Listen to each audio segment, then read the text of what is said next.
Latest updates ఎప్పటికప్పుడు పొందడానికి big TV WhatsApp channel follow అవ్వండి. లింక్ డిస్క్రిప్షన్ లో ఉంది. శ్రీనివాస్ గారు ఇక్కడే ఒక్కసారి వెనక్కి వెళ్దానుకున్నాను. అంటే సేమ్ వాణి గారు ఒక్క నయా పైసా కూడా లేని శ్రీనివాసు ఈ రోజున మా డబ్బుల వల్ల ఇలా ఉన్నారని చెప్తున్నారు. మీరేమో కోట్ల రూపాయలు నష్టపోయి అంటున్నారు. ఏంటి శ్రీనివాస్ బ్యాక్గ్రౌండ్ ఏంటి? అసలు నిజంగా అంత నయా పైసా లేకుండా ఆ జీవితం స్టార్ట్ అయ్యిందా? ఒక్కసారి నా భర్తకి ఏమీ లేదు, లుంగి షర్ట్తో వచ్చాడు. నా అల్లుడికి ఏమీ లేదు, వాడు ఒక పూర్ ఫ్యామిలీకి చెందినోడని మామ. ఇలా నా భర్త ఇలాంటి లుంగి షర్ట్ గాడని భార్య అని బయట బహిరంగంగా అన్నారంటే లోపల ప్రతిరోజు ఎంత హింసాత్మకమైన మాటలు నన్ను మాట్లాడుంటారన్నది మీకే అర్థం కావాలి. ఒకటి, ఎన్ని అవమానాలు పడ్డానన్నది. రెండు, నేను కోటీశ్వరుని అని చెప్పట్లా. నేను మా father railway section engineer, okay, ఒక గ్రూప్ 1 ఆఫీసర్. ఆయనకి 4 అబ్బాయిలు, ఒక అబ్బాయి చనిపోయాడు, 3 బ్రదర్స్ మేము, శ్రీనివాస్, శ్రీకాంత్, శ్రీధర్. చిన్నప్పటి నుంచి మాకు తిండికి కానీ బట్టలకు కానీ బ్రతకడానికి కానీ లోటు లేదు. ఒక 2 వీలర్, ఒక కారు వాడుకొని హాయిగా బ్రతికే స్థాయి మాకు నేర్పించాడు తప్ప మేమేమి అడుక్కుతున్న వ్యాపారం నుంచి రాలేదు. 94లో నాకు వివాహం అయింది. 91కే నేను పీజీ పూర్తి చేసి 3 మండలాల్లో 3 ప్రైవేట్ జూనియర్ కాలేజెస్ నా దగ్గర ఉండేవి. ఒక దగ్గర ట్యూటోరియల్స్ ఉండేది. నాది ఎంఏ ఇంగ్లీష్ లిటరేచర్, లా, ఇంగ్లీష్ గ్రామర్ చెప్పేవాడిని, ఇంగ్లీష్ చెప్పేవాడిని. నేను పెడుతూ నా సొంతంగా కాలేజీలు పెట్టాను. 650 మంది విద్యార్థులు. అది ఎప్పుడు 91, 92, 93. నా మ్యారేజ్ 94. లుంగి షర్ట్ ఎలా ఉంటుంది సార్ 650 మంది విద్యార్థులు ఉండే వ్యక్తికి? ఓకే, అది అయిపోయింది. పెళ్ళయింది. పెళ్ళయిన తర్వాత మైనింగ్స్లోకి ఎంటర్ అయ్యాను. కొన్నాళ్ళు కాలేజీలు నడిపించాను 99 వరకు. 2000లో మైన్స్లోకి ఎంటర్ అయ్యాను. ఎంటర్ అయిన తర్వాత వచ్చిందే తడుగు మొదటి మైనే నాకు వరల్డ్ క్లాస్ మైన్ దొరికింది ఒడిశాలో. ఆ మైన్ 10 ఇయర్స్ నడిపించాను. ఇప్పుడు కూడా బ్లూ మైన్స్, బ్లూ గ్రానైట్స్ నడిపిస్తున్నాను. ఇవన్నీ వ్యాపారాల్లో నేను సాధించినటువంటి ప్రగతి సార్. నా వల్లే, వాణి వల్లే నాకు ఇవన్నీ వచ్చాయి, ఈ రాజకీయ హోదా కూడా వచ్చింది, ఈ బట్టలు కూడా వచ్చాయి అని తను అంటుంటుంది. మరి వాణి వల్లే వస్తూ మా ఇంట్లో 25 మంది ఉన్నారు నాలాంటి వాళ్ళే. వాళ్ళ అన్నదమ్ముల పిల్లలు, వాళ్ళ ఇంట్లో అక్క చెల్లెళ్ళు, ఈవెన్ రాఘవరావే, ఆయన ఎమ్మెల్యేవా ఎంపీవా మాజీ కృష్ణకుమారి అని ప్రతిసారి ఆవిడ ఇచ్చేస్తుంటారు స్టేట్మెంట్లు. ఒకసారి తెలుసుకో అమ్మ చరిత్ర. ఆయన ఎక్స్ ఎంపీపీ, ఎంపీపీలుగా ఇంతమందిని నేను చేశాను నా చేతులతో. ఎమ్మెల్యే కాదు, ఎంపీ కాదు, మంత్రి కాదు. నేను ఈరోజు ఎమ్మెల్సీ వరకైనా వచ్చాను. నా వ్యక్తిగతంగా 25 సంవత్సరాలు కష్టపడి వచ్చాను. నా కోసన్న ఇన్లాస్ ఉన్నారు, ఆయనకు అల్లుళ్ళు ఉన్నారు, ఆయనకి ఇంకా కూతుర్లు ఉన్నారు, అన్నదమ్ముల కొడుకులు పిల్లలు ఉన్నారు. వీళ్ళందరూ ఎందుకు కాలేకపోయారు?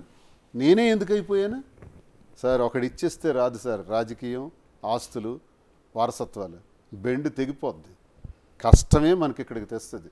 రజనీకాంత్ ఒక సినిమాలో అంటాడు, ఊరికే ఏది రాదు, కష్టపడకుండా ఏది రాదు, వచ్చినా నిలబడదు అంటాడు ఆయన. It is fact. ఇతని కష్టంతో తిరిగి వాణి ఫాదర్ వాళ్ళ మిగతా సిస్టర్స్ కి, మిగతా కూతుర్లకి అందరికి పెళ్లిళ్ళు చేయడం, అందరికి లైఫ్ లీడ్ చేయడం, వాళ్ళ ఇల్లు గడపడం అన్ని ఇతని కష్టంతో ఇంకా గడిపారు. అది మా నియోజకవర్గం ప్రజలందరికీ తెలుసండి. ఏదో వాణి వచ్చేదో మాట్లాడేస్తే వాణి మాటగా వద్దాం సార్. నిజంగా నాకు ఇప్పుడు ఏవి లేవే అనుకోండి, లుంగి షర్ట్ గాడినే అనుకోండి, ఇలా అనొచ్చా? ఇలా భర్తను అవమానపరచొచ్చా? అంటే మధ్యతరగతి కుటుంబీకుడు మనిషి కాడా? మేము చచ్చిపోవాలా? Middle class, all middle class చచ్చిపోవాలండి. మాధురి గారు మీది అంటే నేను శ్రీనివాస్ గారి దగ్గర నుంచి కానీ వాళ్ళ దగ్గర నుంచి 5 పైసలు తీసుకోవాల్సిన అవసరం లేదు, నేను అంత ఆ పరిస్థితుల్లో లేను, నా దగ్గరే డబ్బులు ఉన్నాయని మీరు చాలా సందర్భాల్లో చెప్పారు. మీ బ్యాక్గ్రౌండ్ ఏంటి అసలు? ఏంటి నా డబ్బులు తీసుకోవాలి, వాళ్ళ ఆస్తులు వీళ్ళ ఆస్తులు సంబంధం లేదండి. మా ఫాదర్ రియల్ ఎస్టేట్. మా father in law senior advocate, lawyer, తను డిస్ట్రిక్ట్కే ఫస్ట్ లాయరు. మా హస్బెండ్ ఇప్పుడు తను మెరైన్ ఇంజనీర్, తను ఆస్ట్రేలియన్ షిప్పింగ్ కంపెనీలో మెరైన్ ఇంజనీర్. ముందు నుంచి ఫ్యామిలీస్ అన్ని వెల్ సెటిల్డ్. సో ఆస్తుల కోసం, అంతస్తుల కోసం ఆలోచించాల్సిన అవసరం మాకు లేదు. సో రాజకీయాలుగా మాకు ఇంట్రెస్ట్ ఉంది, జగన్మోహన్ రెడ్డి గారు అంటే అభిమానం కాబట్టి వాళ్ళు పిలవగానే రాజకీయాల్లోకి వెళ్ళడం జరిగింది. ఆ తర్వాత ఇవన్నీ సిచ్యువేషన్స్, మా పరిస్థితులు ఇలా మారి ఇలా మా ఇద్దరం కలిసి ఉండడం జరిగింది. సో ఇక్కడ ఆస్తుల గురించి, డబ్బుల కోసం మా ఇద్దరి మధ్యన ఎప్పుడూ ఆలోచన రాలేదు, ఎప్పటికీ రాదు కూడా. అతను ఎప్పుడు ఆ వాణికి మొత్తం, అతను అంత ఆస్తి మొత్తం వాళ్ళకి ఇచ్చేసి కట్టుబట్టలతో రోడ్డు మీదకి వచ్చారు. ఇప్పుడు నా దగ్గర ఏం లేదు, అంతా తనకే రాస్తాను. నాతో ఉండవలసిన అవసరం తనకే ఉంది. తన ప్రాపర్టీస్ అన్ని వాణికి. ఇప్పుడున్న ఇల్లు కూడా లేదు, ఇప్పుడున్న ఇల్లు తన పేరుకి రాస్తాను అనుకోండి. మిగతా మరొక ఇల్లు ఉంది, ఒక 6 to 7 crores వ్యాలిడ్ ఇల్లు, ఒక 20 కోట్లు విలువైన ఫ్యాక్టరీ, ఫ్యాక్టరీ అన్ని రాసిచ్చేసి కొంత ఫైనాన్స్ క్యాష్. ఇప్పుడు వచ్చారు కట్టుబట్టలతో, అప్పుడు కాదు ఇప్పుడు వచ్చారు అతను కట్టుబట్టలతో, ఇప్పుడు ప్యాంటు షర్ట్ ఇప్పుడు వచ్చారు మాధురి దగ్గర. భవిష్యత్తులో ఇప్పుడు అందరు కదా అలాగా. లేదు సార్, నేనైతే నమ్ముతున్నాను మాకు అలాంటివి ఉండవు. చెప్తాను, మా ఇద్దరి మధ్యలో అలాంటి ఆర్థిక లావాదేవీలు భవిష్యత్తులో ఎందుకు అనాలి, ఇప్పుడే అవి లేవండి. ఇప్పుడు పదవి నాకు ఇప్పుడు ఈ పదవి ఉన్నా ఒకటే లేకపోయినా ఒకటి అపోజిషన్, డబ్బులు లేవు. ఏజ్ చూస్తే నాకు 58 years, ఆమెకి 34 years, జస్ట్ 35. ఇప్పుడు పుట్టినరోజు వస్తే 35లో 34 కంప్లీట్ అయ్యి 35 వస్తుంది. ఏంటి అవసరం ఉంటుంది నాతో ఉండవలసిన అవసరం? ఇక్కడ ఎథిక్స్ కాక, క్యారెక్టర్ కాక, మంచితనం కాక ఇంకే ఆలోచన ఉంటుంది చెప్పమనండి. విశ్లేషకులకి చెప్పమనండి, విమర్శకులకి చెప్పమనండి. ఆమెకి స్వార్థం ఉంది కాబట్టి నీ దగ్గరికి వచ్చింది, నీకు స్వార్థం ఉంది కాబట్టి నాలో స్వార్థం ఉండొచ్చేమో. ఎందుకంటే నాకు హెల్ప్ చేసామని. నిన్న ఎవడో ఒక యూట్యూబర్ పెట్టాడు, దువార్స్ ఇద్వాస్ దగ్గర 1000 కోట్లు ఉన్నాయి, ఆ 1000 కోట్ల కోసమే మాధురి వచ్చింది, ఆ 1000 కోట్లు తీసుకున్నాక మాధురి మళ్ళీ వెళ్ళిపోతుంది, వాళ్ళకి ఇష్టం వచ్చింది వాళ్ళే రాసేసుకొని వాళ్ళే చేసేసుకొని ఏం మాట్లాడుతున్నారో కూడా అర్థం కాని స్థితిలో వాళ్ళు ఉన్నారు. నవ్వు వస్తుంది నాకు అవన్నీ. చివరిగా చెప్పండి, ఇద్దరుని చాలా వరకు పెద్దవాళ్ళు చెప్తున్నది marriages are made in heaven అంటారు. మీ లైఫ్లో చూస్తే పూర్తి భిన్నంగా ఉంటుంది. మీరు నమ్ముతున్నారా మీ ఇద్దరు? మరి ఇప్పుడు మమ్మల్ని కలిపింది అదే అనుకుంటున్నాను. This moment made in heaven అనుకుంటున్నాను. మేమిద్దరు అదే అనుకుంటున్నాం. మేము కలవడం అన్నది నేను అనుకుంటాను. నా మీద ఎంత అభిమానం చూపించి నన్ను అనుక్షణం నాకు నా ఉదయం లేచే దగ్గర నుంచి మళ్ళీ నిద్రపోయే వరకు భోజనాల విషయంలో కానీ, బట్టల విషయంలో కానీ, టీ కాఫీల దగ్గర నుంచి కానీ ప్రతి విషయంలో ఎంత కేరింగ్ తీసుకుని చేస్తుంది ఈ అమ్మాయి.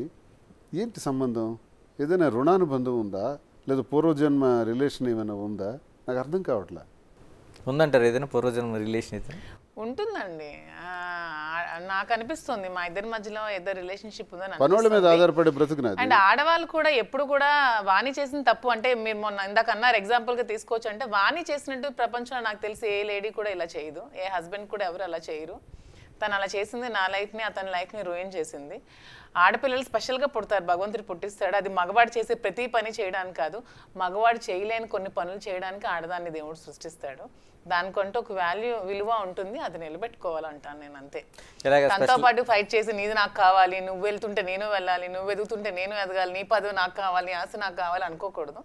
స్పెషల్గా మేడ్ చేస్తాడు ఆడవాళ్ళు భగవంతుడు, నేను నమ్ముతాను. అంటే మీరు చేయలేని పనులు మేము చాలా చేయగలం, దానికోసమే భగవంతుడు సృష్టిస్తాడు. నేను ఒంటి చేత ఏమి హ్యాండ్లో ఏమి లేకుండా ఉన్నాను కదా, ఇదిగో నాకున్న ఆస్తి ఇది, నాకున్న డబ్బులు ఇది, ఏం చేయాలనుకుంటున్నావు నువ్వు చేసుకో అని నాకు చెప్పింది. ఇది సత్యం. ఆయన దగ్గర 1000 కోట్లు ఉన్నాయి, మీ దగ్గర? అదే అంటున్నాను, అతను 1000 కోట్లు ఎలా వస్తాయండి అతనికి? అతను ఏమైనా దగ్గర ఉన్నాయా అంటున్నాను. నా దగ్గర కూడా అంత ఏమీ లేదండి. 1000 కోట్లు 100 కోట్లు ఏం లేవు. బతకడానికి మాతో పాటు 10 మందిని బతికించడానికి సరిపడే ఉన్నాయి.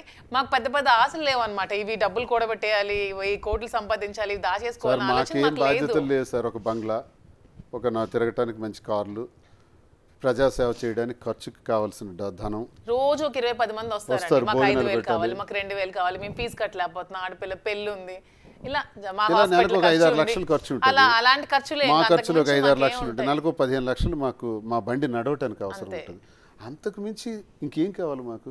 పిల్లలకి 5గురికి చూడాల్సి ఉంది, వాళ్ళకి చేస్తాము, వాళ్ళకి తగిన ఏర్పాట్లు చేసుకుంటున్నాం. పిల్లలకి 5గురు పిల్లలకి కూడా బాగా. అదే అంటున్నాను, ఇప్పుడు దేవుడు ప్రత్యేకంగా సృష్టించిన 5 ఆడపిల్లలు ఉన్నారు మీకు, ఇద్దరు మీకు ముగ్గురు. అదే వాళ్ళ భవిష్యత్తు వాళ్ళని భూమి మీద తీసుకొచ్చిన బాధ్యత మేము తీసుకొచ్చాం కాబట్టి, మాదే బాధ్యత కాబట్టి వాళ్ళ చదువులు, వాళ్ళ పెళ్ళిళ్ళు అన్నీ ఖచ్చితంగా మేమే చూసుకోవాలి.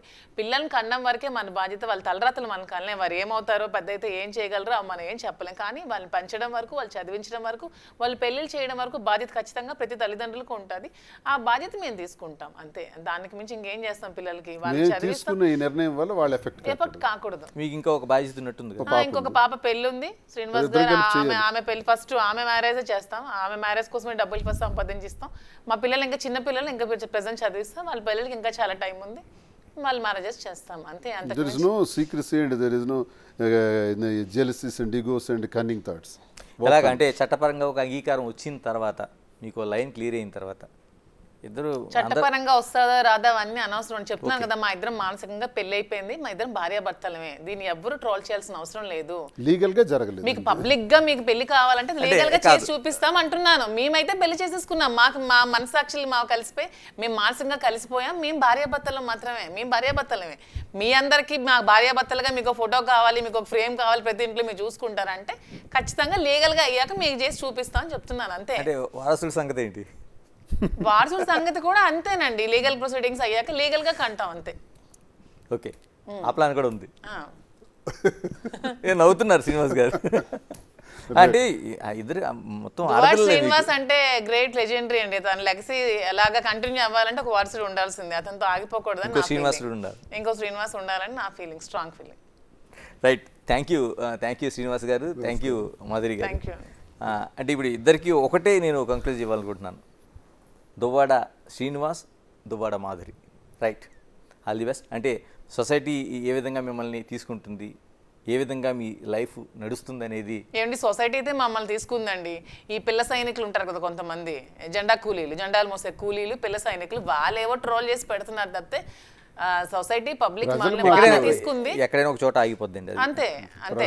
వాళ్ళే ప్రజలు మాకు తీసుకున్న తర్వాత మాకు నమ్మకం ఏంటంటే ప్రజలకి వాస్తవాలు చెబితే అది వాళ్ళు విన్న తర్వాత కావాలంటే అగ్రభాగాన్ని పెట్టగలరు, లేకపోతే నేల మీద తొక్కేయగలరు రథోపాతాలను. ఆ శక్తి ప్రజలకు ఉంది. అందుకే మేమేం ఆలోచించామంటే మన వాస్తవాలన్నీ ప్రజలకు చెప్దాం, వాళ్ళు వింటారు, వాళ్ళే నిర్ణయం తీసుకొని వాళ్ళే మనల్ని కాపాడుతారు. అది మా నమ్మకం. థ్యాంక్ యూ అండి, థ్యాంక్ యూ వెరీ మచ్. ఇది టోటల్గా ఒకే ఒక్క సింగిల్ వర్డ్తో దువ్వాడ శ్రీనివాస్, దువ్వాడ మాధురి ఇద్దరు కూడా ఇది చట్టం అంగీకరించినా అంగీకరించకపోయినా ఒక జర్నీ అని జరుగుతుంది. ఒకే ఒక మాటలో ఇది పూర్వజన్మ సుకృతంగా మేము భావిస్తున్నాం, లేకపోతే ఆ గత జన్మ బంధంగా భావిస్తున్నాం. కాబట్టి ఇది ఇంకొకరికి ఆదర్శంగా అవ్వాలని కోరుకోవటం లేదు. జరిగిన దాంట్లో మా జర్నీ ఇలాగే జరుగుతుంది. అది అటు కుటుంబ సభ్యులకు కానీ, మిగతా సొసైటీకి కానీ, లేకపోతే రాజకీయ జీవితానికి కానీ ఎలాంటి ఇబ్బంది లేకుండా మా ప్రయాణం సాగుతుందని స్పష్టం చేస్తున్నారు. Keep watching big TV. This is Ganesh. For more videos like this, subscribe Big TV channel.